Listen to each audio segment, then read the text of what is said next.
Matan. Matan.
Assalamualaikum warahmatullahi wabarakatuh.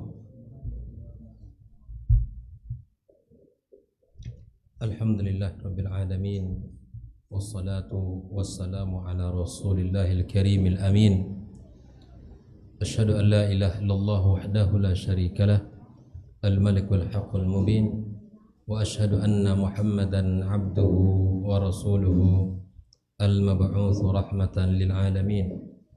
Qala ta'ala ya ayyuhalladzina amanu ittaqullaha haqqa tuqatih wa la tamutunna illa wa antum muslimun. Allahumma allimna ma yanfa'una wanfa'na bima 'allamtana wa zidna ilma ya alim. Amma ba'd, kaum muslimin dan muslimat, al-hadirin wal hadirat, saudara-saudari, para pendengar Radio Rabbani 91,1 FM yang semoga senantiasa dirahmati Allah Subhanahu wa taala, dan para pemirsa yang berada di seluruh media yang sudah bekerja sama dengan Rabbani.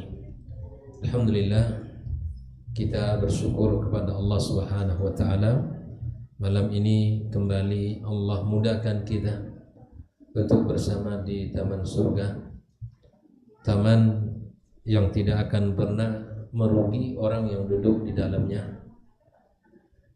Barang siapa yang datang ke majelis ilmu dengan niat untuk belajar ataupun mengajarkan ilmu, maka Allah Subhanahu wa taala mudahkan baginya kebaikan, dan kemudian Allah berikan kepadanya pahala dan ganjaran yang berlipat di sisinya. Ucapan salawat dan salam senantiasa kita sampaikan untuk junjungan kita Nabi besar alaihi salatu wassalam. Allahumma salli wa sallim ala Muhammad. Dan semoga salawat ini juga tersambung kepada keluarga beliau, anak dan keturunannya, serta para sahabat-sahabat yang selalu berjuang bersamanya, yang telah mengorbankan harta dan jiwa mereka demi Islam yang mulia, dan kepada siapapun yang senantiasa berusaha dan bermujahadah untuk istiqamah di atas jalan sunnahnya. Ikhwafillah rahimakumullah, kita melanjutkan pembahasan yang tersisa pada pertemuan bulan yang lalu tentang sifat al-infaq di dalam Al-Quranul Karim. Kita runut sedikit. Pertama, bila mana kita mengeluarkan harta, maka jadikan itu semua karena Allah Subhanahu wa taala. Yang pertama adalah al-ikhlasu lillahi subhanahu wa ta'ala. Inilah yang menjadi dasar dorongan seseorang mengeluarkan hartanya. Ingin mencari pahala di sisi Allah Subhanahu wa ta'ala, ingin mendapatkan kebaikan yang bernilai di sisinya. Nah, inilah sifat orang beriman. Bila mana dia mengeluarkan harta mereka, maka mereka hanya untuk Allah Subhanahu wa taala. Wa ma tunfiquna illa ibtigha'a wajhillah. Tidaklah mereka mengeluarkan harta mereka kecuali karena mencari ridha Allah Subhanahu wa taala. Yang kedua adalah di mana seseorang jika mengeluarkan hartanya, maka pilihlah harta yang terbaik yang ia miliki. Harta yang sumbernya dari jalan yang halal, dari jalan yang baik. Jangan kita keluarkan harta kita di jalan Allah dari jalan yang dimurkai oleh Allah Subhanahu wa taala. Allah Subhanahu wa taala telah mengatakan dalam firman-Nya, "Ya ayyuhalladzina amanu anfiqu min thayyibati ma kasabtum." Wahai orang-orang yang beriman, kata Allah, infakkanlah harta kalian, infakkan harta kalian yang dari jalan mana? Min thayyibati ma kasabtum, dari jalan yang baik yang telah kalian usahakan.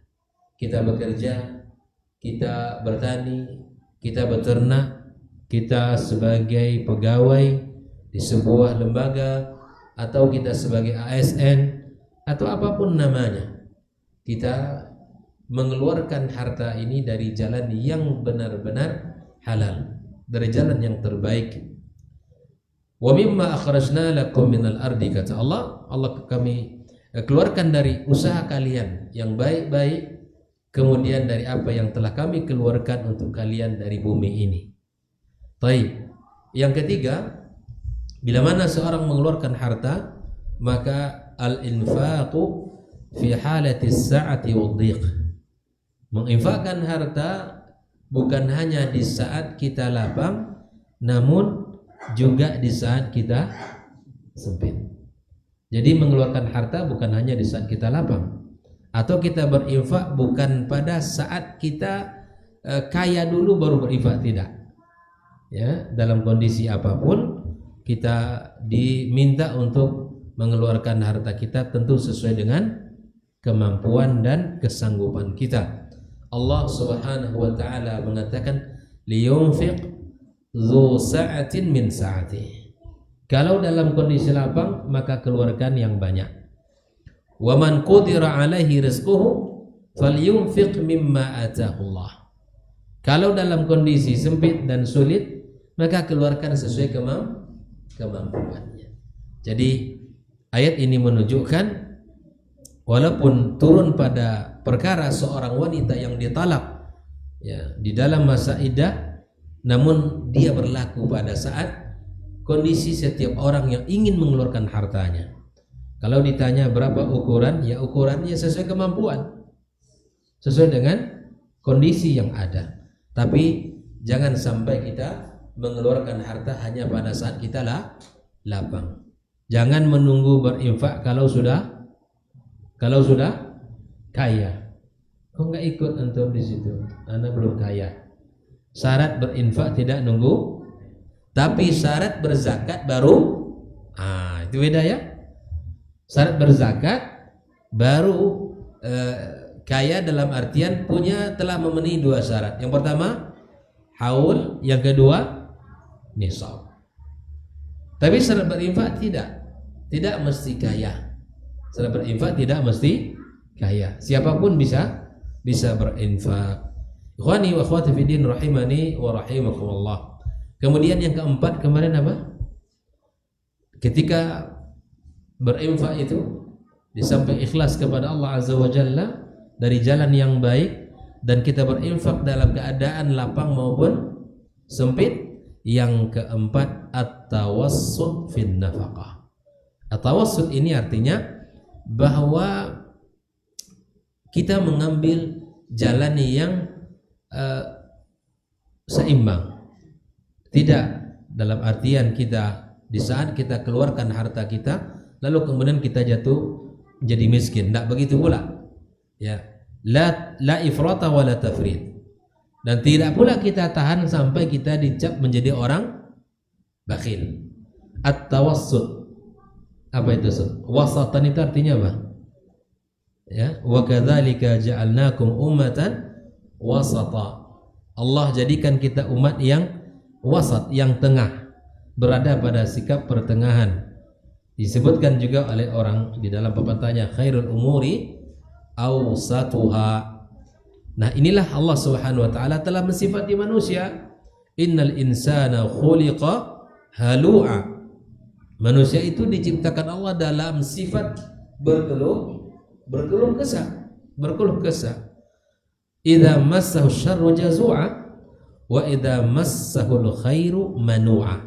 Manusia dalam kondisi dia ditimpa oleh sesuatu, dia gelisah, berkeluh kesah.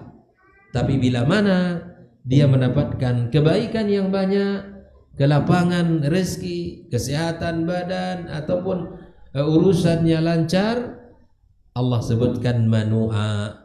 Dia menjadi orang yang menahan, pelit, menjadi orang yang tidak mau mengeluarkan harta yang Allah berikan. Ikhwani wa akhwati fiddin rahimani wa rahimakumullah. At-tawassul fi nafaqah, di mana fa idza qalla maluhu wa nalahu al-faqr wal 'adam fa wajazu. Bila mana dia dalam kondisi hidup ini sempit, sulit, dia berkeluh kesah. La sabra lahu alaihi. Tidak ada kesabaran, tidak ada mujahadah, tidak ada. Semuanya lisannya tidak pernah merasa bahwa tidak ada mensyukuri kalimat mensyukuri Allah Subhanahu wa taala. Ya. Wa fil muqabil idza kathara maluhu wa nala al-ghina fa huwa manu'un lima fi yadihi dakhilun bi. Kalau Allah lapangkan rezeki, kalau Allah bukakan pintu-pintu kehidupan baginya, lalu dia menjadi orang yang manu'. Apa itu? Orang yang bakhil, yang menahan, tidak keluar, tidak mau dia berinfak. Nah, la yunfiquhu fi ta'atillah wa la yu'addi haqqallah fi. Dia tidak menginfakkan di jalan Allah dan juga tidak memberikan hak-hak Allah Subhanahu wa taala dalam harta itu. Nah, ikhwafillah rahimakumullah. Nah, di dalam sebuah hadis Rasulullah SAW menyebutkan ittaqul zulma fa inna zulma zulumatun yaumal qiyamah. Ya, apa itu artinya? Ittaqul zulma. Takutlah kalian kepada kezaliman. Hindari kezaliman. Karena kezaliman itu adalah kegelapan di hari kiamat. Kalau di dunia mati lampu masih bisa kita bertahan, masih bisa kita mencari ya alternatif untuk bisa terang. Cobalah kita satu hari saja mati lampu, macam mana rasanya? Gelisah bukan main. Apalagi matinya di malam hari. Kita kesusahan mencari cahaya. Apalagi nanti di hari kiamat kelak tidak ada cahaya, tidak ada sedikit pun pertolongan dari siapapun, tidak ada. Nah, kalau di dunia kita masih minta tolong kepada saudara, kepada kawan, kepada sahabat, masih bisa kita untuk mencari solusi. Tapi di hari kiamat kelak tidak ada solusi kecuali dari Allah Azza wa Jalla.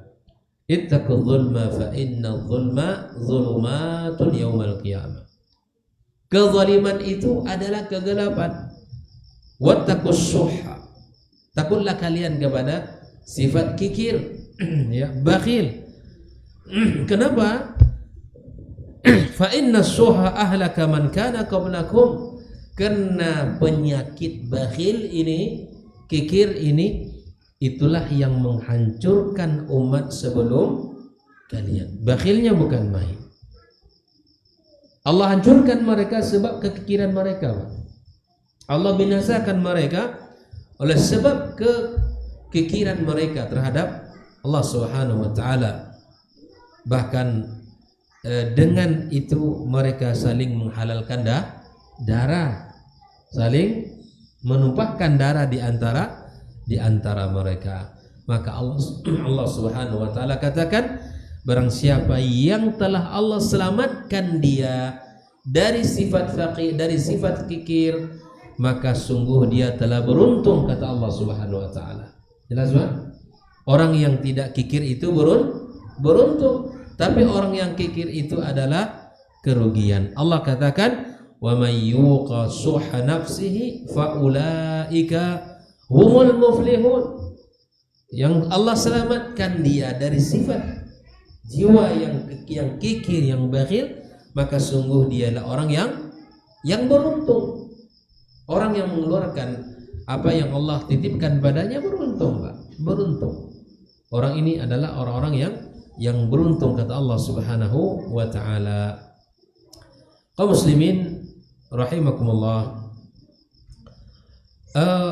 Kalau orang itu bakhil, maka sungguh kebakhilan itu kembali kepada dirinya.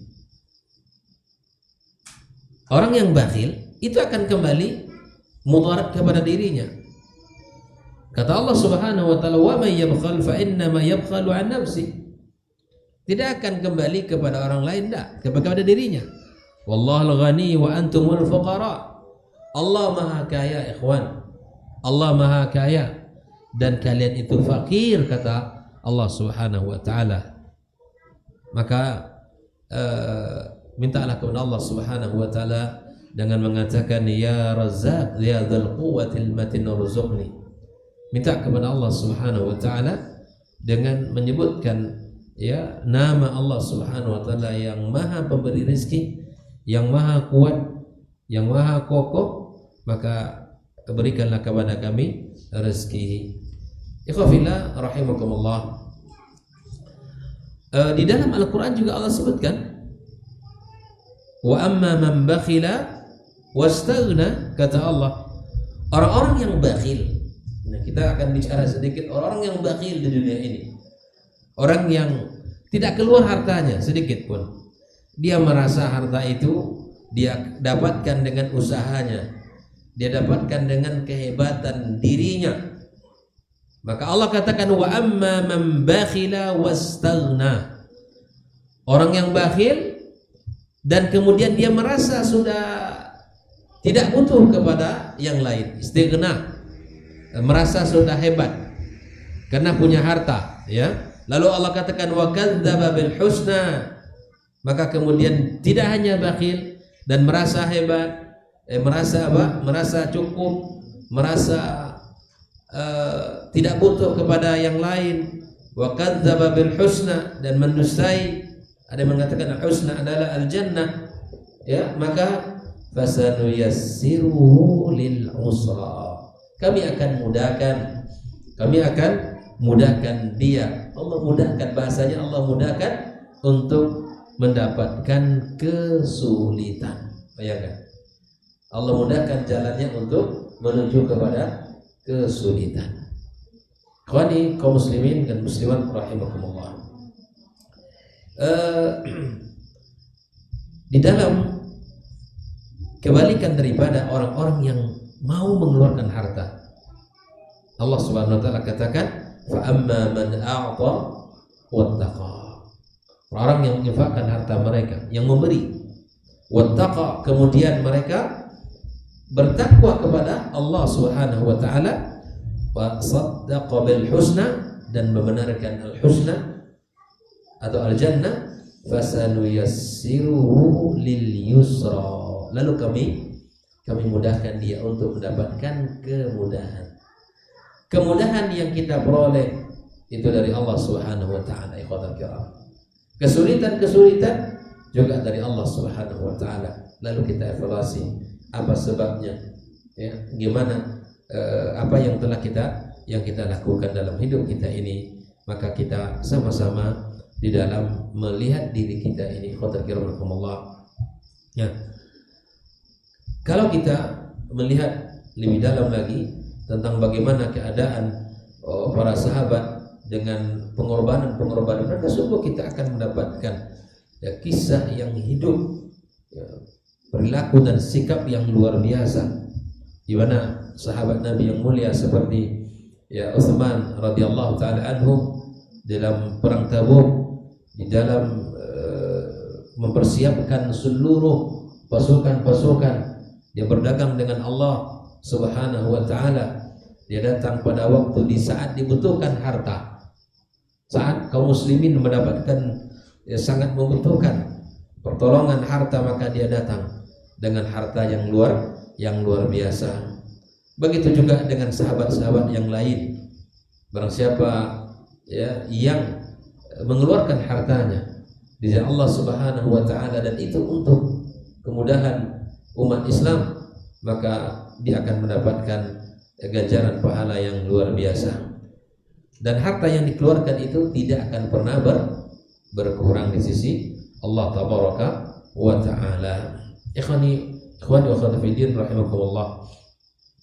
Kita dapatkan juga bagaimana kisah Abu Bakar As-Siddiq radhiyallahu taala ya, di mana menginfakkan seluruh hartanya. Kita sudah bahas pada pertemuan sebelumnya ya, bagaimana dia datang membawa hartanya, kemudian Umar membawa separuh hartanya. Dan apakah boleh seseorang mengeluarkan seluruh hartanya di jalan Allah Subhanahu wa taala? Maka dilihat keadaannya. Abu Bakar melakukan itu karena dia tahu bahwa dirinya insya Allah dia tidak akan rusak dan tidak akan terjerumus kepada kehancuran bila mana dia serahkan hartanya.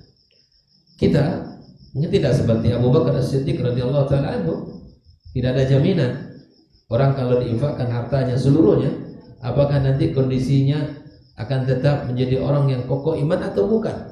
Abu Bakar As-Siddiq radhiyallahu taala anhu tidak, dia yakin dan dia selalu memohon kepada Allah Subhanahu wa taala, dia tetap dalam kondisi keimanan kepada Allah tabaraka wa taala. Ikhwani wa akhwati fiddin, ini kan sekadar pengulangan dari apa yang sudah kita bahas pada pertemuan sebelumnya. Nah, yang kelima ini adalah bainal alaniyati wal israri. Di antara sifat kita mengeluarkan harta kita ada dua keadaan dan kondisi, di mana kita mengeluarkan harta kita dengan alaniyah. Apa itu? Mengeluarkan harta secara terang-terangan, alaniyatan wa israran, dan dalam keadaan sembunyi-sembunyi. Nah, mari kita lihat Allah Subhanahu wa taala memuji di dalam firman-Nya orang-orang yang mengeluarkan harta mereka di waktu malam dan di waktu siang. Dan Allah juga memuji mereka yang mengeluarkan harta mereka di kondisi di mana dia menampakkan atau dalam kondisi dia menyembunyikan. Kita lihat nanti bagaimana hukum seseorang mengeluarkan hartanya dan dia tunjukkan. Apalagi sekarang kan terkadang untuk membuat motivasi orang, terkadang memang diekspos di WhatsApp, di grup, supaya orang apa? Supaya orang bisa termotivasi begitu. Kita lihat firman Allah Subhanahu wa taala. Allah taala mengatakan, alladzina yunfiquna amwalahum bil-laili wan-nahari sirran wa 'alaniyatan. Allah puji mereka. Allah berikan sanjungan kepada mereka mereka yang mengeluarkan harta mereka di waktu malam dan di waktu siang, dalam keadaan terbuka, terang-terangan, dan keadaan tersembunyi. Apa kata Allah? Falahum ajruhum 'inda rabbihim wala khaufun 'alaihim wala hum yahzanun. Bayangkan, Allah berikan 3 kebaikan. Pertama apa? Berikan pahala. Allah berikan pahala besar kepada mereka. Yang kedua, tidak ada rasa takut yang ada pada diri mereka. Yang ketiga, wala hum yahzanun, mereka tidak memiliki kesedihan, tidak sedih mereka. Dan kondisi ini akan dialami oleh orang nanti di hari kiamat. Orang takut, kemudian bersedih, dan orang mencari pahala, dan orang yang menginfakkan harta mereka, orang-orang yang mengeluarkan harta mereka di jalan Allah Subhanahu wa taala, baik itu malam maupun siang, sembunyi maupun terang-terangan, Allah berikan pahala, Allah hilangkan rasa takut, dan Allah angkat kesedihan dalam diri mereka. Di dalam ayat yang lain Allah juga katakan, Innal ladzina yatluna kitaballah, orang yang membaca ayat Allah Subhanahu wa taala, wa aqamus shalah, dan mereka juga mendirikan salat. Ini kan sifat-sifat orang-orang yang saleh. Mereka baca Al-Qur'anul Karim, lalu mereka dirikan salat, wa anfaqu mimma razaqnahum sirran wa alaniyatan yarjuna tijaratan lan tabur. Jadi antara ciri-ciri mereka orang-orang yang beriman kepada Allah Azza wa Jalla, mereka membaca ayat Al-Qur'anul Karim, mereka tadabburi, mereka pahami dan mereka amalkan. Lalu kemudian mereka mendirikan salat. Ini kan gabungan kebaikan ini antara ibadah yang diucapkan oleh lisan dengan ibadah yang dikerjakan oleh anggota tubuh kita. Begitupun dia melakukan ibadah dengan harta mereka, menginfakkan harta mereka siang dan malam. Yarjuna tijaratan lan tabur. Apa artinya? Mereka berharap sebuah tijarah yang tidak pernah merugi. Seluruh tijarah, seluruh perdagangan ada potensi rugi di dunia ini, ya kan? Seluruh perdagangan yang kita kerjakan di dunia ini, seluruh usaha yang kita buat ada potensi kerugian. Tapi perdagangan bersama Allah tidak akan pernah merugi. Kita sedang bertijarah dengan Allah Subhanahu wa taala. Harta Bapak Ibu sekalian yang dikeluarkan di jalan Allah untuk menyelesaikan musala ini, kemudian untuk memberikan kelengkapan fasilitas di tempat ini, dan semua itu bernilai di sisi Allah Subhanahu wa taala. Tidak ada yang sia-sia di sisinya. Tidak ada yang hilang di sisi Allah Azza wa Jalla. Tidak ada yang tidak tercatat, asalkan niat kita masing-masing ibtigha wajhillah Subhanahu wa taala. Nah, Allah Subhanahu wa taala memuji mereka. Allah juga katakan wa anfaqu mimma razaqnahum sirran wa alaniyatan wa yadra'una bil hasanati sayyi'ah ulaika lahum uqbad dar. Lihat, kalau dalam ayat yang pertama Al-Baqarah 274 tadi, Allah berikan pahala yang besar, Allah hilangkan rasa takut, Allah cabut kesedihan. Di dalam Al-Fatir 29 adalah mereka-mereka yang menginginkan perdagangan yang tidak pernah merugi. Nah, ayat yang ketiga ini, orang-orang yang menginfakkan harta mereka sirran wa alaniyatan, berarti sama. Ya, orang-orang yang menginfakkan harta baik dalam kondisi dia sembunyi atau terang-terangan, Allah puji. Allah berikan sanjungan, baik itu dengan terang-terangan ataupun dalam keadaan sembunyi. Wa yadra'una bil hasanati sayyi'ah ulaika lahum uqbad dar. Bagi mereka adalah uqbad dar, tempat kembali yang baik di hari kiamat kala, itu surga Allah Subhanahu wa taala. Wa amara Allah ibadahu bil infaq sirran wa alaniyatan. Dan Allah sendiri menyuruh memang untuk kita berinfak di dalam keadaan terang-terangan maupun sembunyi-sembunyi. Qul li ibadil ladzina amanu yuqimus shalah wa yunfiqu mimma razaqnahum sirran wa alaniyatan min qabl an ya'tiya yawman la bay'a fihi wa la bay'un fihi wa la khilal. Allah suruh kita sebelum datang hari di mana tidak ada lagi baik jual beli dan juga tidak ada al-khilal. Allah berikan semua kepada kita kesempatan. Allah minta kita untuk berinfak, dan semua itu adalah panggilan dari Allah Subhanahu wa taala. Nah, di dalam ayat yang lain terdapat sebuah kalimat yang mesti kita renungi, bahwa Allah Subhanahu wa taala memuji hamba-hambanya yang mengeluarkan harta mereka dengan terang-terangan maupun dalam keadaan sembunyi. Wa yadullu ala annahuma bimanzilatin wahidatin la tafadul bainahuma. Ada yang bertanya, mana yang lebih afdal, terang-terangan atau sembunyi-sembunyi. Maka di sini di dalam tafsir Ibnu Katsir disebutkan Allah memuji hamba-hambanya yang menginfakkan dengan cara terang-terangan, dengan cara sembunyi-sembunyi, dan Allah menyuruh itu. Dan ini menunjukkan, kata Imam Ibnu Katsir, bahwa keduanya bimanzilatin wahidatin. Kondisi kedua keadaan itu sama. La tafadul bainahuma, kata Imam Ibnu Katsir. Kenapa demikian? Lima fi sirri wal alaniyati min al fawaid allati ta'udu 'ala al munfiq wal munfaq 'alaihi wa 'ala ghairihima. Bisa jadi kedua keadaan itu ada manfaat. Jadi teruskan itu untuk diekspos. Ya, misalnya ada terkadang dibutuhkan. Tapi kalau seandainya dia tidak mau untuk disebut nama, nggak ada masalah. Kalau disebut nama pun tidak ada masalah. Nanti akan kita baca ayatnya. Ya. Maka ikhwafillah, karena masing-masing keadaan itu ada manfaat. Bila mana diri dia tidak bisa menjaga keikhlasan, lebih baik sembunyi. Bila hatinya tidak bisa dia jaga, maka itu mesti kita berusaha untuk menyembunyikan biar terjaga keikhlasan dia.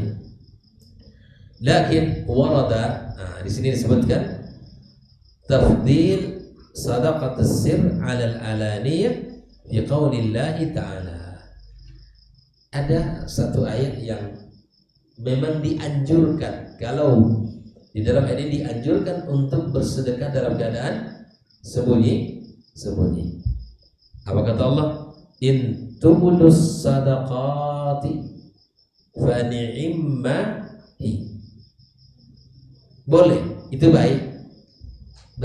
Kalau antum perlihatkan, misalnya harus difoto gitu kan, ya di-share oleh pengurus, misalnya bangun masjid, musola, sekolah, lembaga misalnya, ya kan, diinfakkan untuk membangun fondasi, kita foto tuh.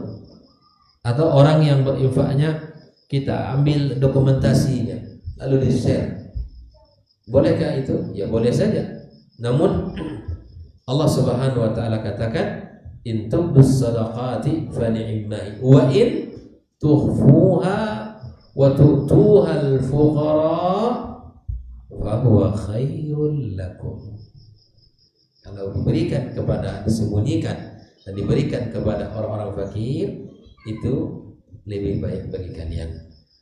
Jadi dalam ayat ini terdapat kata Syekh, di mana sadaqatus sir itu agak lebih ditonjolkan. Bila mana kalau seandainya tidak bisa menjaga, ya, ada sini. Tapi dia tidak dilarang. Wa tufuha, kata Allah, wa in tubdus sadaqati fa ni'immahi boleh. Nah, fawasfu ikhfa' as-sadaqah bi annahu khairun min ibda'iyah. Disebutkan di mana disifatkan menyembunyikan sedekah itu lebih baik, ini menunjukkan lebih baik dari yang mana? Dari menyembunyikan infak sedekah itu lebih baik dari apa? Dari memperlihatkan, kata dia. Yadullu ala afdaliyatihi lima fihi minal bu'di anir riya. Kenapa? Karena itu akan bisa terselamatkan dari riya. Min nahiyatil mu'ti, dari sisi orang yang memberi. Orang sendiri sisi orang memberi. Lebih selamat dia disembunyikan. Selamat dari apa? Dari sifat riya, orang yang memberikan. Walima fi min ibqa'i ma'i wajhil fakir. Yang kedua, kita menjaga apa? Menjaga dari sisi orang yang diberi. Haitsu lam yattali' alaihi ghairul mu'ti. Nah, gitu ya. Jadi kedua-duanya boleh. Namun kalau seandainya kita expose dengan syarat tetap ya mudah-mudahan terjaga keikhlasan. Tapi kalau tidak, lebih baik disembunyikan. Karena hati kita ini berbolak-balik. Ya, saat ini kita ikhlas, besok kita sebut dan seterusnya. Nah, ikhwafillah. Nah, oleh karena itu, di dalam sunnah juga terdapat satu hadis Nabi sallallahu alaihi wasallam yang menganjurkan untuk kita menyembunyikan sedekah kita, ya kan? Menyembunyikan sedekah kita. Apa kata Nabi alaihi salatu wasallam? Sab'atun yudhilluhumullah fi dhilli yauma la dhilla illa dhilluh. Ada 7 golongan orang, kata Rasulullah sallallahu alaihi wasallam, yang mendapatkan naungannya, yang tidak ada naungan hari itu kecuali dari Allah. Yang 7 golongan itu salah satunya apa kita baca adalah rajulun tasaddaqa bisadaqatin fa akhfaha. Kan 7 orang tuh yang akan mendapatkan perlindungan di hari kiamat. Salah satu dari 7 itu adalah seorang yang mensedekahkan hartanya fa akhfaha. Lalu apa? Lalu dia menyembunyikan. Hatta la ta'lama shimaluhu ma tunfiq yaminuhu. Tangan kiri tidak mengetahui apa yang dikeluarkan tangan. Itu gambaran keikhlasannya itu. Ya. Tangan kiri tidak tahu nih Pak, apa yang dikeluarkan oleh tangan keikhlasannya. Nah, salah satu dari 7 itu mereka yang mendapatkan adalah ya orang-orang yang selalu menginfakkan harta mereka lalu ya menjaga keikhlasannya. Wa hadha tafdhil li sadaqati sirri 'amun yashmal sadaqatal wajibah kazakat. Begitu juga ya keutamaan sedekah sir ini bukan hanya pada sedekah tatawwu, sedekah sunnah, tapi masuk juga kepadanya sedekatul wajibah. Kan sedekah itu banyak ya jenisnya. Sedekah sunnah itu infak sedekah. Sedekah itu rumah besarnya. Bagiannya ada wajib, ada sunnah. Kalau sedekah wajib apa namanya? Zakat. Kalau zakat wajib bagi siapa? Yang tadi kita sebut tadi, yang kaya, yang syaratnya sudah ada 2, haul dan nisab. Nah, itu kan orang kaya yang punya tuh. Sedekatul wajibah itu zakat. Nah, syaratnya mah orang kaya. Dengan syarat hartanya itu haul dan nisab. Yang kedua sedekah sunnah. Sedekah sunnah itu banyak. Infak, ya kan? Apa lagi? Sedekah sunnah, infak yang sering, infak untuk kegiatan, infak untuk sekolah dan seterusnya. Yang kedua, ada satu amalan yang luar biasa namanya wakaf. Itu masuk kepada sedekah sunnah dia. Kalau kita apa kan sebut masuk kepada sedekah sunnah. Ya, kalau wajib zakat. Nah, sama halnya hukum untuk kita bisa menyembunyikan itu mencakup baik itu sedekah wajib seperti zakat, wa yasmal kadzalik sedekah at-tatawwu, sedekah sunnah,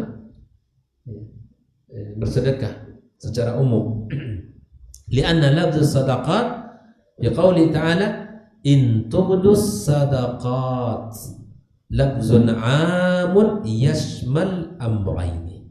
Lafaz umum yang mencakup 2 perkara. Yang pertama, il an hadzal umum qad khussa minhu bil ijma', yaitu yang telah disepakati ulama adalah az-zakatul wajibah untuk kita ya boleh untuk kita tampakkan. Fa innal afdal fiha al-alaniyah dunal israr li'annaha fardun.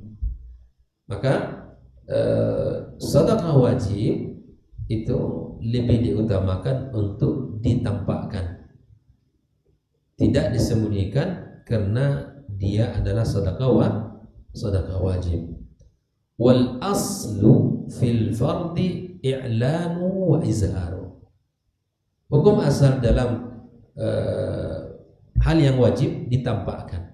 Nah, kita sholat kita tampakkan saun kana fil nafaqah atau ghairiha, dalam bab nafaqah atau pada bab yang lain seperti salat yang kita lakukan. Maka Nabi SAW menyebutkan salat yang paling baik itu ada di rumah dan salat sunnah. Selain salat sunnah maka di masjid. Kalau di masjid disembunyikan atau tidak? Tidak. Nampak sama orang, berjumpa dengan kawan dan seterusnya ya. Mafat tafdilu fil ayati li sadaqati sirri 'alal alani khassun bitatawwu' dunal fard. Maka mendahulukan untuk menyembunyikan di dalam mengeluarkan sedekah itu khusus kepada sedekah tatawwu. Adapun untuk sedekah wajib maka diutamakan untuk ditampakkan. Kalau sedekah sunnah maka diutamakan dalam sebutkan dalam kitab ini adalah disembunyikan illa idza tarattab alaihi izhar as-sadaqah tatawwu wa ilaniha maslahah rajihah. Namun bila mana pada sedekah sunnah itu ada maslahat yang lebih afdal, yang lebih mantap, maka boleh untuk ditampakkan. Hukum asalnya tadi adalah kedua-duanya boleh. Tapi untuk wajib, sedekah wajib maka ditampakkan. Sedekah sunnah itu disembunyikan. Namun bila mana itu menghasilkan maslahat yang lebih baik, maka yang lebih afdal untuk ditampakkan. Nah, gitu ya. Jadi jangan lagi ibu nanti di grup nih, disebut-sebut nih, gitu kan? Boleh disebut, boleh tidak. Boleh sebut, boleh tidak. Apalagi ada maslahat yang lebih baik yang dihasilkan olehnya.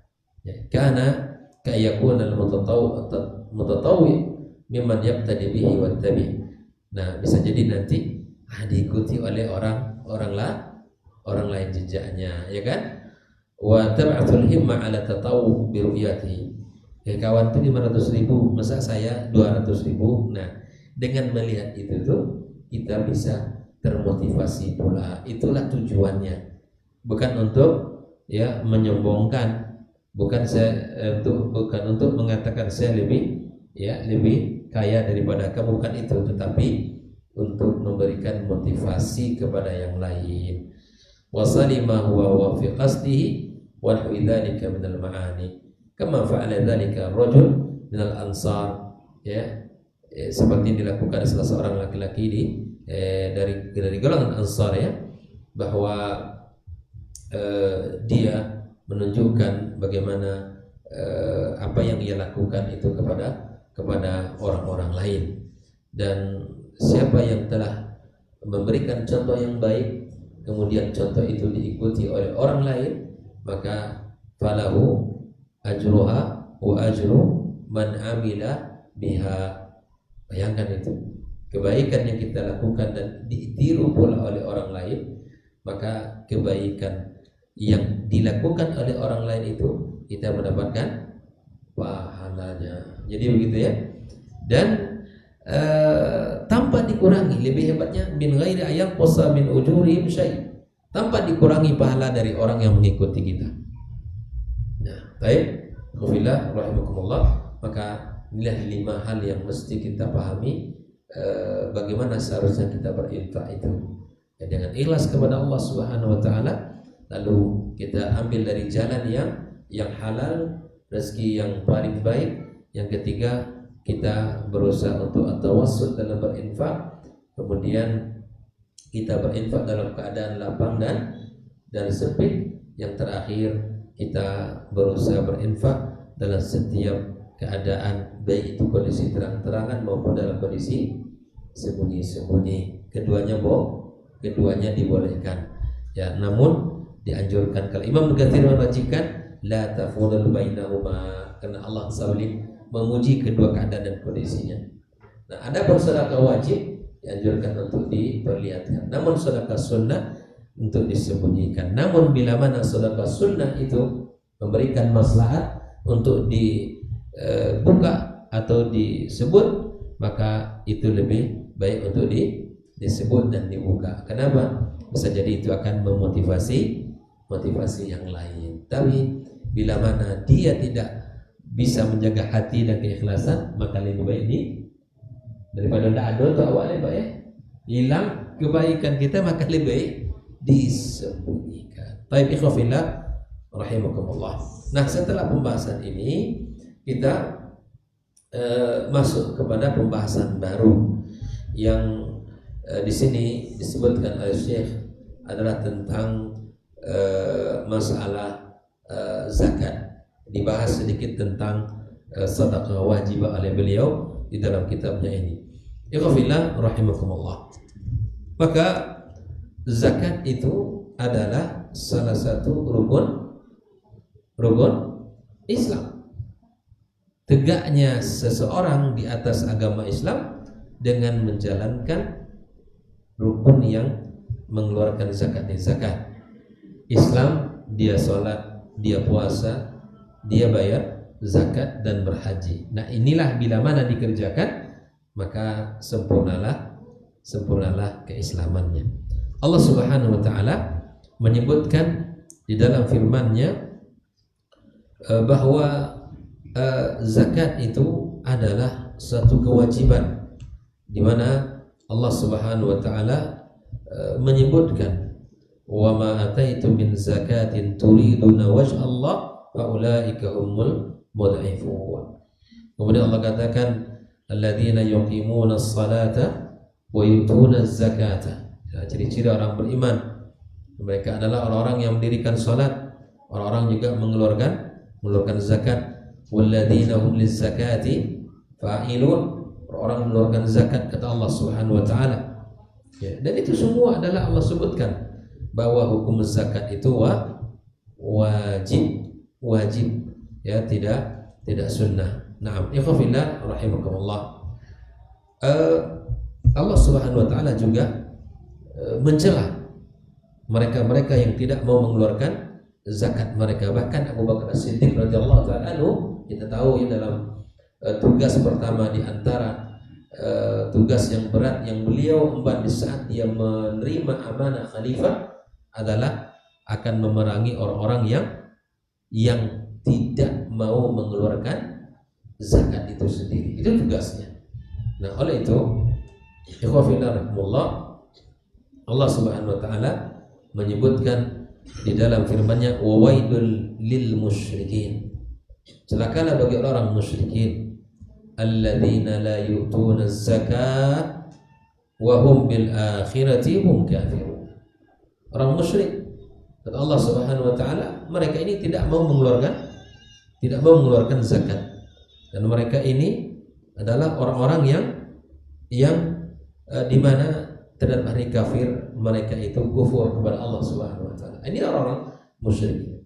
Celaka mereka kenapa? Yang satu tidak mengeluarkan zakat, yang kedua tidak beriman terhadap hari akhir. Ikhwafillah rahimakumullah. Di antara sebab ketika Allah Subhanahu wa taala tanyakan kepada mereka, ma salakakum fi saqar, apa yang membuat kalian masuk ke neraka saqar? Qalu lam naku minal musallin. Sebab pertama mereka mengatakan kami tidak sholat. Tidak ada yang paling berbahaya dalam kehidupan orang beriman bila mana dia tidak sholat. Meninggalkan sholat adalah hal yang sangat luar biasa dalam diri seorang beriman. Yang kedua, tidak hanya mereka ini meninggalkan sholat, walam naku nut'imul miskin, kami juga tidak termasuk orang-orang yang memberi makan orang miskin. Jadi jangan dikira orang mani'uz zakat hari ini, orang yang menahan zakat mereka beruntung. Mereka itu merugi di sisi Allah Subhanahu wa taala. Nah, orang musyrikin dihukum Allah karena mereka tidak menunaikan zakat. Yang kedua, tidak mereka beriman kepada hari akhir. Orang-orang masuk ke neraka sakar, para pendosa, itu disebabkan tidak sholat dan tidak memberikan makan kepada orang miskin. Nah, sungguh sangat banyak ayat-ayat yang Allah sebutkan tentang kerugian yang didapatkan oleh mereka yang menahan harta mereka di sisi Allah Subhanahu wa taala. Ya. Ikhwafillah. Kemudian di dalam beberapa ayat juga Allah katakan untuk kita laksanakan tentang asnaf zakat. Kita tahu itu ada delapan ya. Ada delapan yang mesti kita penuhi dan kita berikan kepada mereka, dan ini mesti kita tunaikan, baik itu orang-orang fakir, kemudian orang-orang miskin, ya, dan semua. Dan yang kedelapan itu adalah asnaf yang mendapatkan hak daripada az-zakat. Innamas shadaqatu lil fuqara'i wal masakin wal 'amilina 'alaiha wal mu'allafati qulubuhum wa fir riqab wal gharimin wa fi sabilillah wa ibnis sabil. Ya, inilah orang yang berhak menerima zakat. Fuqara, apa itu fakir? Nah, fakir itu apa definisinya? Orang yang tidak punya, untuk makan sehari pun tidak ada. Itu namanya fakir, tidak punya penghasilan. Miskin? Miskin apa? Pengertian miskin? Mereka punya tetapi tidak mencukupi, berhak menerima zakat. Yang ketiga, wal amilin. Apa itu? Amil zakat. Ya. Wal amilin. Nah, mereka amil zakat. Nah, para ulama menyebutkan amil di sini ini adalah mereka yang ditunjuk secara resmi oleh pemerintah. Kalau di kita apa namanya? Basnas. Itu amil. Boleh mereka mengambil? Boleh. 98. Terus yang di masjid-masjid ambil zakat di masjid-masjid kita boleh? Tidak. Mereka bukan amil. Ya. Mereka itu adalah perwakilan dari masjid untuk menyalurkan zakat kaum muslim. Karena hukum asalnya zakat itu boleh disalurkan sendiri. Boleh. Tapi agar manfaatnya itu lebih, maka ditunjuklah ya lembaga atau orang-orang yang diamanahkan untuk bisa mengatur agar merata pemberian zakat ini. Dan bahkan mereka-mereka yang ditunjuk yang berada di posisi itu, apa kata Allah? Khudz min amwalihim. Amil zakat, nggak boleh duduk di rumah, nggak boleh duduk di kantor, nggak boleh nunggu di mejanya. Amil zakat mesti bergerak. Amil zakat mencari orang-orang kaya didatangi. Di zaman Nabi seperti di zaman Khulafa ar-Rasyidin, orang kaya didatangi, Pak. Ini udah masuk waktu? Ya, udah masuk. Kita azan dulu.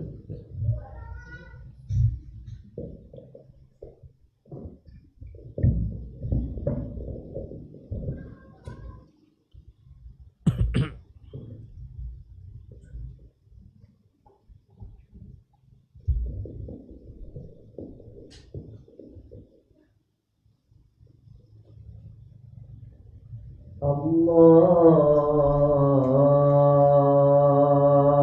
Akbar, Allahu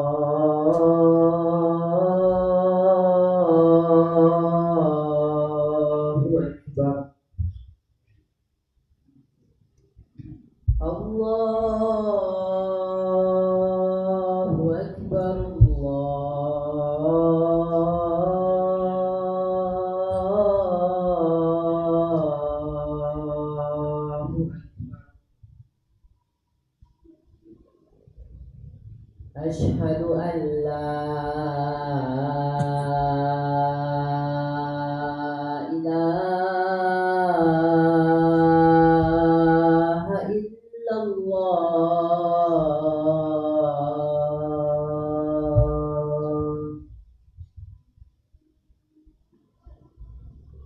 أشهد أن لا إله إلا الله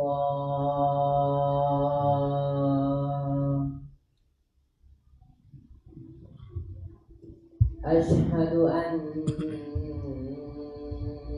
محمد رسول الله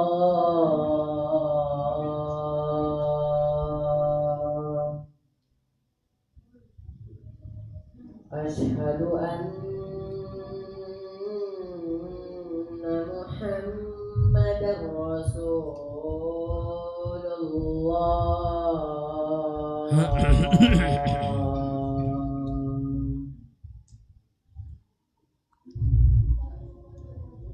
حي على الصلاة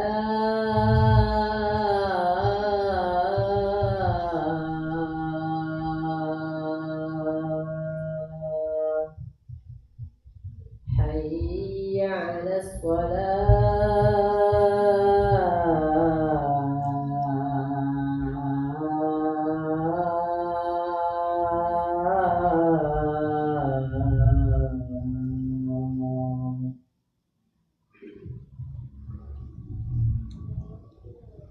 حي على الفلاح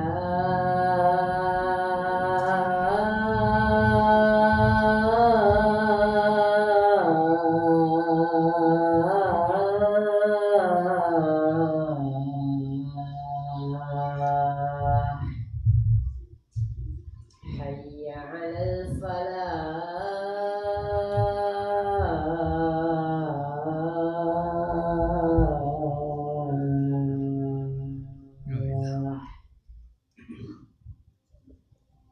الله أكبر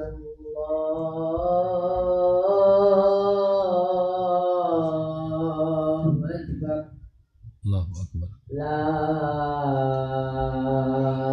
إله إلا الله La ilaha illallah.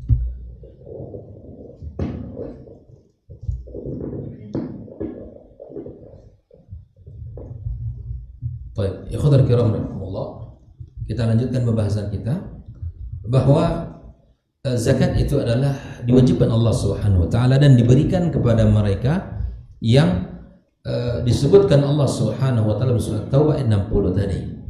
Orang fuqara, orang masakin, orang miskin dan amilin, orang yang memang diamanahkan untuk mengurus zakat. Nah, tadi kita bahas tentang amil zakat yang berada di masjid-masjid kaum muslimin, ya. Maka ini mereka bukanlah amil, tidak disebut dengan amil, tapi mereka hanya perwakilan yang mewakili, ya, untuk menyalurkan kaum muslimin, menyalurkan zakat kaum muslimin. Lalu ada yang bertanya, bolehkah mereka ini mendapatkan gaji? Boleh, tapi tidak diambilkan dari zakat. Dari mana diambilkan? Dari mana diambilkan? Dari mana?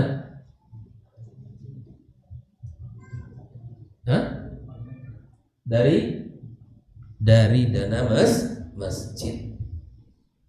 Mereka yang bekerja boleh dikasih gaji, boleh dikasih upah, boleh. Karena kita telah memakai tenaga dia duduk berhari-hari di masjid menunggu kaum muslimin. Mereka ini boleh untuk diberikan, ya, penghargaan, tapi tidak diambilkan dari jadi kan operasional masjid sudah mereka dikasih gaji berapa sesuai dengan kesepakatan yang telah diambil. Nah, namun kalau diambil dari apa yang dikeluarkan dari kaum muslimin itu bukan. Karenanya sekali lagi kepada pengurus masjid tidak mengambil, ya, atas nama sebagai amil zakat. Kan ditulis biasanya kan? Tulis amil zakat. Mereka ini bukan. Karena wal amilin itu orang-orang yang ya yang ditunjuk oleh pemerintah. Taib ikhwafillah rahimakumullah. Nah, zakat ini memiliki kedudukan yang sangat tinggi di dalam Islam. Di antara poin yang menjelaskan ini, satu, Allah Subhanahu wa taala memerintahkan orang-orang beriman di kota Madinah untuk memerangi kaum musyrikin. Allah katakan, "Fa idza salahal ashhurul hurum faqtulul musyrikina haitsu wajadtumuhum." Faqtulul musyrikin, perangi mereka orang musyrik, kata Allah Subhanahu wa taala. Dan tidak boleh memerangi orang musyrikin bila mana telah memenuhi 3 syarat. Yang pertama, sudah bertobat dari kesyirikan. Yang kedua, mendirikan salat. Yang ketiga, mereka membayar zakat. Bila mana mereka bertobat dari kesyirikan, mereka mendirikan salat dan mereka membayar zakat, hentikan. Tinggalkan mereka, biarkan mereka. Tidak boleh diperangi. Ya. Ini yang pertama, bahwa zakat itu memiliki kedudukan yang agung di dalam agama ini. Karena Allah Subhanahu wa taala dulu memerintahkan kaum muslimin untuk memerangi orang-orang musyrikin, ya. Namun bila mana mereka telah memenuhi 3 syarat ini, diperintahkan untuk berhenti memerangi mereka. Apa syaratnya tadi? Taubat dari kesyirikan. Yang kedua, mendirikan salat. Yang ketiga, kalau mereka sudah melakukan 3 ini, maka tidak boleh diperangi lagi. Kedua, zakat ini sangat agung dan mulia di sisi Allah Azza wa Jalla, karena Allah jadikan salah satu sifat yang sangat istimewa bagi orang-orang beriman. Jika dibandingkan dengan orang-orang munafikin, mereka disifati oleh Allah dengan menahan harta mereka. Al-munafiquna wal munafiqat ba'duhum min ba'd ya'muruna bil munkar wa yanhauna 'anil ma'ruf wa yaqbiduna aydiyahum. Ya, Allah sebutkan mereka menggenggam tangan mereka, menunjukkan mereka tahan harta mereka, tidak mereka keluarkan. Allah katakan, wal mu'minuna wal mu'minat ba'duhum awliya'u ba'd ya'muruna bil ma'ruf wa yanhauna 'anil munkar wa yuqimuna as-shalah wa yu'tuna az-zakah. Ini orang beriman. Di antara ciri mereka amar ma'ruf nahi munkar. Ciri mereka mendirikan salat. Ciri mereka apa lagi? Membayarkan zakat. Orang beriman. Mereka menikmati perintah-perintah Allah Subhanahu wa taala. Yang mereka merasakan betapa menjalankan itu adalah mengagungkan Allah Subhanahu wa taala. Di antara poin yang ketiga yang menunjukkan bahwa zakat memiliki kedudukan yang sangat tinggi di dalam Islam, bahwa orang-orang yang memakmurkan masjid ini hanya dibolehkan bagi mereka yang pertama beriman kepada Allah, beriman kepada yaumil akhir, dan mendirikan salat serta membayarkan zakat. Allah katakan, kalau ini ayat yang harus kita pahami, kepada siapa yang menjadi pengurus masjid, apa kata Allah Subhanahu wa taala? Innama ya'muru masajidallah. Siapa mereka yang bisa memakmurkan rumah Allah ini? Adalah orang-orang yang beriman kepada Allah, man amana billahi. Yang bisa memakmurkan rumah Allah ini adalah orang-orang yang beriman kepada Allah Subhanahu wa taala. Itu artinya jika dia datang memakmurkan rumah Allah ini menunjukkan ada keimanan di dalam hatinya. Yang kedua, wal yaumil akhir, dan dia beriman kepada hari akhir. Hanya orang yang beriman kepada hari akhir adalah orang yang bisa memakmurkan rumah Allah Subhanahu wa taala. Yang ketiga, wa aqamas shalah, dan mereka mendirikan salat. Wa ataz zakah, dan mereka mengeluarkan zakat. Nah, innama ya'muru, memakmurkan. Siapa mereka yang memakmurkan rumah Allah ini? Orang-orang yang beriman kepada Allah dan yaumil akhir, mendirikan salat, bayar zakat. Nah, kalau menjadi pengurus masjid, ya lihatlah pada dirinya 4 hal ini. Kalau ingin menjadi orang yang mengurus masjid, maka masuklah kepada karakter orang-orang yang bisa memakmurkan masjid. Jangan menjadi pengurus masjid tapi tidak ke masjid, merebut masjid, benar, semangat. Tapi kalau masjid sudah direbut untuk jadi pengurus lalu dia tinggal. Hal yang paling merugi kepada seorang laki-laki apa? Ketika ke masjid setelah dia menjadi jenazah. Begitu juga hal yang paling merugi bagi seorang wanita ketika dia meninggal dunia, barulah di situ sempurna dia diberikan pakaiannya. Semasa hidupnya, masya Allah, kurang bahan bajunya kurang. Hal yang merugi bagi seorang laki-laki, dia ke masjid kapan? Di saat dia telah disolatkan jenazahnya. Hal yang paling merugi bagi seorang wanita ketika kapan? Ketika dia di saat dia telah meninggal dunia barulah disempurnakan pakaiannya. La haula wala quwata illa billah. Maka ikhwafillah, orang-orang yang disebutkan oleh Allah dalam ayat ini adalah orang-orang yang bisa memakmurkan rumah Allah Azza wa Jalla, termasuk orang yang menunaikan zakat. Walam yakhsha illallah fa asa ulaika ayakunu minal muhtadin. Ikhwafillah rahimakumullah. Nah, zakat, poin yang keempat. Kenapa zakat itu sangat tinggi di dalam agama ini? Orang-orang yang mengeluarkan zakat adalah sebab di mana Allah Subhanahu wa taala berikan tamkin di muka bumi ini. Alladzina immakkannahum fil ardi aqamus shalah wa atuz zakah wa amaru bil ma'ruf wa nahu 'anil munkar walillahi 'aqibatul umur. Jelas? Maka orang-orang yang Allah berikan kekuatan di muka bumi, hendaklah dia menjaga salatnya, Allah bayarkan zakatnya, memerintahkan kepada kebaikan dan melarang daripada kemungkaran-kemungkaran. Ikhwatal kiram rahimakumullah. Maka orang-orang yang dipuji oleh Allah Subhanahu wa taala, orang-orang yang Allah berikan tamkin di muka bumi ini, salah satu sifatnya adalah orang-orang yang membayarkan zakat mereka. Baik.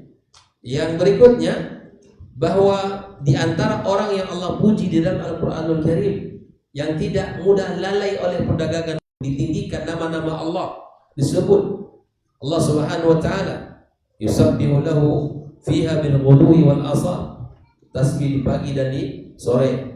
Dan laki-laki yang tidak terpedaya dan tidak tergoda oleh tijarah, oleh jual beli mereka dari zikir kepada Allah, dan orang-orang yang mendirikan salat dan orang-orang yang membayar zakat. Allah Subhanahu wa taala puji mereka. Orang-orang yang membayar zakat, orang-orang yang mendirikan salat, orang-orang yang tidak lalai dari zikir kepada Allah Subhanahu wa taala. Allah Subhanahu wa taala puji mereka-mereka ini. Dan yang terakhir, Allah, di mana Allah Subhanahu wa taala memerintahkan kepada nabinya alaihi salatu wassalam untuk mendatangi orang-orang yang memiliki kelapangan harta. Allah katakan, khudh min amwalihim sadaqatan tutahhiruhum wa tuzakkihim biha wa shalli alaihim. Allah perintahkan untuk mendatangi orang-orang yang berpunya. Hal ini dilakukan oleh Nabi kita alaihi salatu wassalam. Mereka disuruh mereka diutus oleh Rasul sallallahu alaihi wasallam untuk mendatangi orang yang lapang, orang yang kaya, baik itu dari sisi hewan ternak atau dari sisi pertanian ataupun yang lainnya. Maka mereka yang telah diamanahkan di dalam jabatan itu untuk mendatangi. Jangan duduk di kantor menunggu orang ngasih uang, jangan. Tapi mereka harus datang. Sama di sini misalnya ada ikhwah tahu kita, Pak, mana zakatnya gitu kan, boleh saja. Nah, ada zakat enggak? Ya kan? Diminta. Karena terkadang orang kalau zakatnya 2.500.000 masih mudah, ya dah. Kalau zakatnya sudah 25 juta atau 250 juta atau 2,5 M, nah itu kan sudah beda lagi itu. Ya kan? Beda lagi. Ya, maka kalau zakat, subhanallah, itu wajib untuk kita kita keluarkan. Dan kemudian Nabi Sallallahu Alaihi Wasallam menyuruh seperti mana dulu Mu'adz diutus kepada mana, ke Yaman ya, fa'alimhum anna Allah aftarada alaihim sadaqatan tu'khadhu min agniyaihim wa turaddu fi fuqaraihim, ya, ambil dari orang-orang kaya dan berikan kepada orang fuqara mereka. Nah ini ikhwafillah, jadi kalau ada orang datang ke rumah minta zakat, jangan tersinggung, karena memang ditugaskan mereka untuk mendatangi rumah-rumah orang-orang yang dianggap ya punya kelapangan rezeki. Ikhwatul kiram rahimakumullah, maka inilah kedudukan zakat di dalam Islam, sungguh sangat luar biasa, dan kita sangat melihat betapa makmurnya negeri itu kalau zakat ini berjalan. Namun zakat ini tentu dibatasi ya. Berapa jumlahnya? 2,5%. Tapi ada ibadah yang jika dikeluarkan tidak dibatasi, yaitu wakaf. Itu tidak dibatasi, berapa saja silahkan. Mewakafkan berapa banyak pun dibolehkan. Nah, wakaf itu sekali keluar pahalanya abadi. Sekali keluar tapi pahalanya abadi kalau ikhlas karena Allah Subhanahu wa taala. Maka inilah cara cerdas untuk mendapatkan, menabung harta kita di sisi Allah Subhanahu wa taala melalui jalur ya satu ibadah yang telah Allah berikan, yaitu tentang wakaf ini. Ikhwani wa akhwati fillah rahimakumullah, maka mari kita berlomba-lomba di dalam kehidupan ini bagaimana kita bisa menanamkan saham kebaikan kita di sisi Allah Subhanahu wa taala melalui jalur-jalur yang telah Allah Subhanahu wa taala sebutkan di dalam ayatnya dan telah diterangkan oleh Nabi kita alaihi assalatu wassalam. Mudah-mudahan Allah Subhanahu wa taala memberikan kepada kita ilmu yang bermanfaat.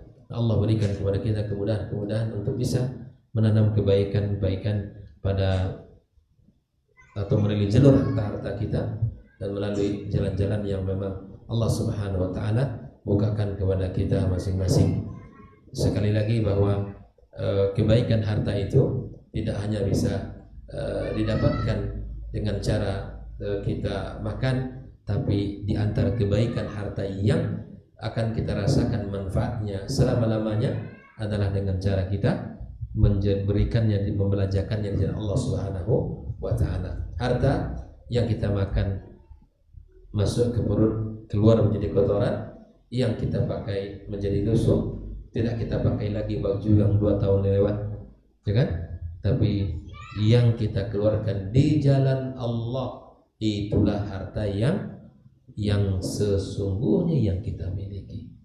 Subhanallah. Semoga Allah Subhanahu wa taala berikan kepada kita kemudahan-kemudahan untuk beribadah melalui jalur harta kita ya.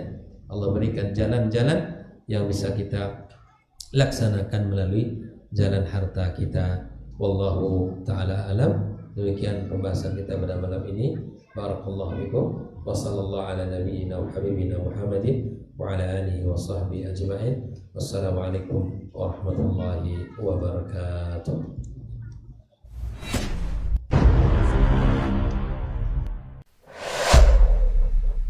Dunia dan seisinya ini bagi Allah tak sama nilainya dengan sebelah sayap lalat.